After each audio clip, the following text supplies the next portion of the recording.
Greetings and salutations to you people of the interwebs. So, John G, Boardersdude, as his YouTube name is, has posed a question that I thought I would provide a video response to. That question is it a good time to be a Transformers fan? In 2018, quite frankly, is a great time to be a geek in general. We have so much material, so much choice, just a plethora of things coming out left, right, and centre that you never thought your eyes would behold in the cinema, and just so really accepted as part of popular culture. It's no longer shunned into dark recesses or whatever else. I mean, I know, like, in America and stuff, there's always been dedicated comic book shops and all that type of stuff. But when I was growing up, it's not really related to Transformers yet, but we'll get there. When I was growing up, to get comic book shops, a lot of the comic book shops were also pawn shops. They'd sell, not trading in goods, but pornography. They'd sell pornography. So you'd have one section that was for comic books and one section that was porn, because it was shunned away. Comic books, there were, things. Yeah, it was a weird time to go, all right, I'm going to go have to buy some X-Men comics or something like that. And, rubbing shoulders with the guys going through the bearded, the beaded curtain into the more illicit things. But it's still like, you're coming out of that shop and it's like with a brown paper bag with book-shaped things in it, and people look at it, yeah, we know what that guy's been buying. So yeah, being a geek was, at a time, it was a very weird time, and now it's just all over the popular culture itself. Just every other month there's a comic book movie out in the cinema. Not every other month, every month. Every couple of weeks there's a comic book type movie coming out in the cinemas. There's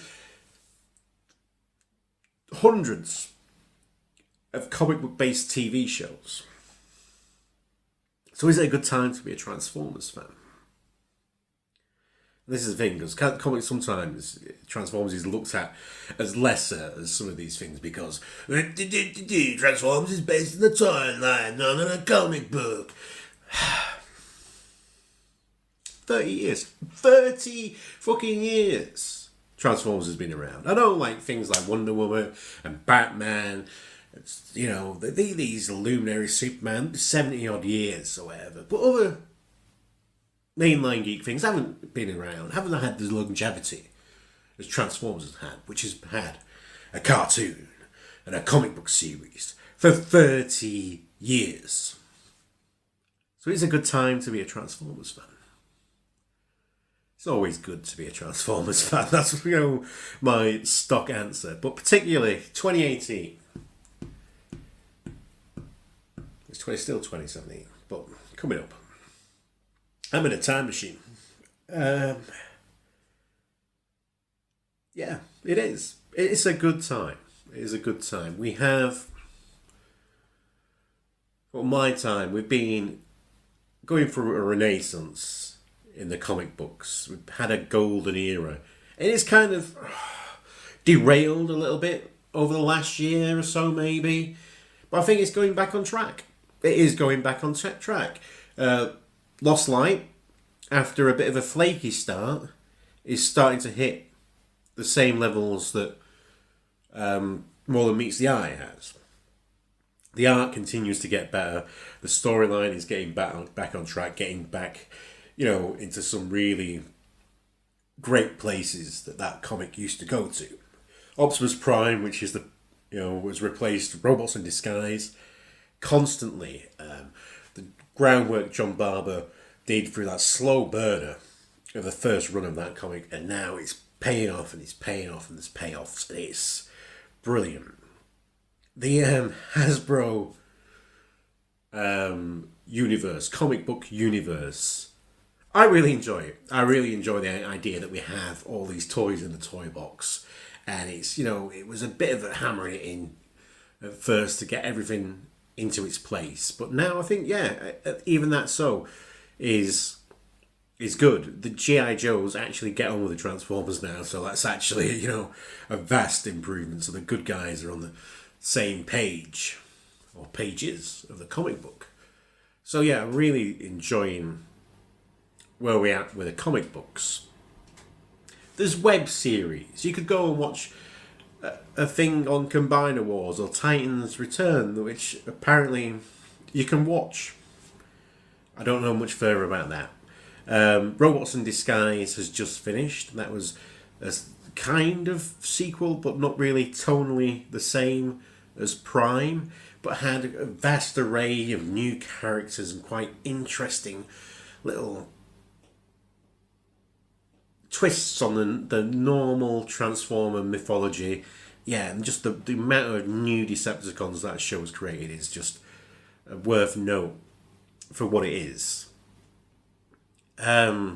Rescue Bots. What the fuck's going on with Rescue Bots? I think it's still going. Kids love it. And that is, fair enough. That is what's important in life. That's why it's good to be a kid. I mean, I just don't know how a kid now... Because I have my issues with the Power of the Primes toy line, if you would have seen some of my previous videos. But that transition from going from a kid to having a Rescue Bot toy to having a Robots in Disguise toy. Have you seen the Robots in Disguise combiners? Whoa, boy. So to get that, from that to a Combiner Wars or a Power of the Primes combiner, I can see that transition of going, oh my god, from that to that is amazing. If you're following the line of progression from childhood. But as an adult fan, and that's it. I know they don't really cater to us, but if you've seen the toy line, they cater to us. It's people say, well, they don't, count towards the adult fans, but there's probably a lot more 30 to 40-year-old men or women who buy Transformer toys now than they did in the 80s buying for themselves, because I don't think there was no 30 to 40-year-olds in the 80s buying Transformers for themselves, and now there are. So no matter what size of the pie we are, we're still a slice of that pie, of the profit, so we're taken into account. So, yeah, in terms of toys, things that are aimed specifically at me, Masterpieces have branched away from just doing G1 stuff to going into Beast Wars, which I like. I like my G1, but I've never been, as someone who grew up with the comic books more than the cartoon, when you make things cartoon accurate, I don't see the point. And would I want things to be comic book accurate? Toys? Again, that's a hard one, because which artist? It can vary. The look is just so varied, just even back in those days, from which artist does it to how those toys would look. And so I'd quite like those forms and figures to be explored, but not. I can't see, Takara, Hasbro doing that as a masterpiece level and going, well, let's take this comic book design and do that.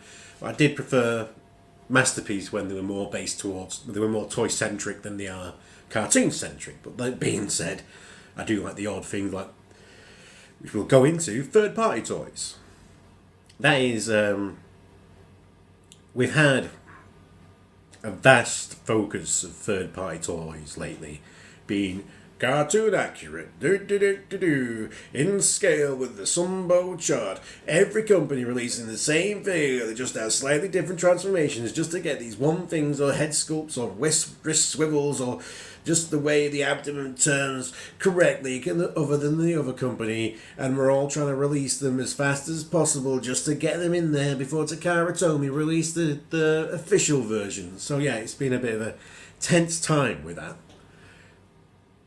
But we're breaking away from it. We're getting away from that. People are seeing that bankable characters are coming to an end in that realm. You know what I mean? We've got a Snapdragon. He's an obscure character from KFC. So, once we get started people doing Snapdragons and Ape Faces, we're starting to run out of the bankable characters. And so the more progressing, other things like G Creations are starting to do more IDW style masterpieces, Unique Toys, Alien Attack, going for the more movieverse, because that's a vast thing. We'll come to the movies later. Iron Factory, DX9, excelling in little Legends class toys that just look and feel great in hand, and if you want a certain amount of collection to fit in a certain amount of space, they're a way forward. So just the amount of variety. We're starting to have Transformers that are based just on fan art that people like these. I think it's might be DX9 again, or someone else is starting to do on G Creations, starting to do the animal based on G1 figures type things that was just a fan art thing, and now they're making those. Make Toys with the not reformatted, that's Mastermind Creations, but with their cross dimensions, just redesigning figures to their own little particular design quirks. We're branching away from that, just making it cartoon accurate or whatever. TFC are doing something based on the Transformers G.I. Joe crossover, so it's going to be the Rolling Thunder Optimus Prime. I love all this just bits of variety. So I think, we're getting into a really strong realm. The films, started off high. They went global phenomenon. You know what I mean? They were just absolutely Transformers everywhere. Me personally, I was. Sometimes it's hard to kind of reconcile that the thing that you love is then represented by a movie that is sometimes kind of quite misogynistic and small-minded and very low on grace. It's not as graceful as I'd like. I don't know if that's class. It's not as classy as I sort of would like them to be. I'd still like them to be quite silly, but I just think they could have had a bit more class than they were. They were very crass at times.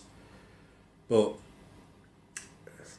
2018, we'll see the first live-action Transformers movie not directed by Michael Bay. And that's quite exciting. Because a lot of us have been moaning, we've been Bay bashing, as it were. And so it'd be quite nice to see what a different auteur makes of the Transformer franchise. I know it's kind of still within the same production house, but it'd be quite interesting. So I'm quite excited to see how the Bumblebee movie and John Cena turn out. Yeah. The main line, I suppose the main line from Hasbro at the moment is the Power of the Primes. And for me, saying it's a good time to be a Transformer fan, that is the first time I felt insulted from a Transformers product. It's the first time that I've opened something and felt, for the money that you've charged me here, and for the quality of product you have delivered, I feel insulted. So that's kind of, it goes to say that we always bash about how third-party companies are, ruining the franchise, how the too much rivalry from the third-party companies and the knockoff companies.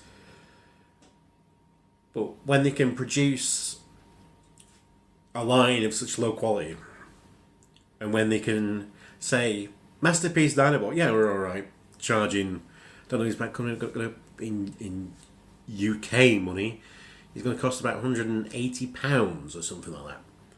If they're okay with charging that price for a Masterpiece Dinobot, which is going to be a big figure, and they're okay releasing for that prices, that quality of product on the main line. That to me says they are not concerned with what competition, third party and knockoffs take away from them, because otherwise they'd market Dinobot at a price that would be in line, if not lower than what third party. A price lower, or around the same type, a competitive price with third party companies. They don't, because third party companies are not their competitors, and they release maybe some slightly higher end, better produced figures at that lower price point, if they thought third party companies or knockoffs were a challenge to their dominance. Because in terms of transforming robot toys, they pretty much have a monopoly. They even own the rights to GoBots. And that's, in a way, the 80s was the golden child. In the 80s, the Golden Child film came out with Eddie Murphy. But in the 80s was the golden time of Transformers. In part because of GoBots. Because there was another property that had its own TV show, that had its own comic books, that had its own merchandise, that had its own movie. It had a rival. And therefore, Transformers had to be innovative. Now, when we get innovation, it is just through the love of the fans who now make the product. I think we get innovation. But back then we had innovation through necessity, through wanting to be that number one transforming robot property. But now they don't have that rivalry, so sometimes I think, bring back the Gerbers. But Hasbro own them, so it's really, the licensing for that. So they're never really going to bring them, someone's not going to bring them back to rival Transformers, because, Transformers won that race. But it would have been nice to have some rivalry to bring back more innovation rather than just this kind of cycle of nostalgia that we're in. But it's good nostalgia. And I hope one day, even though I think it is a good time to be a Transformers fan, but it could be better. We could have the respect. Well, no, there's a good point here coming. There's a good final point that my head has just failed to reach. It's just dropped off. It's gone. There's a good point. Yeah, it'd be nice to have the same illustrious world of, say, the Marvel movies, or just some other franchise. Transformers is a franchise, vast. But yeah, it's a good time to be a Transformers fan. Long may they reign, and enjoy the plastic. And that's been my thoughts. So thanks, John, for bringing up that topic. I hope I've not witted on too long. I will have. I normally do. That's my forte. Till next time, be excellent to each other. Party on, dudes. And because you deserve it, let's do a fist bump, eh? Fisto! Fisto!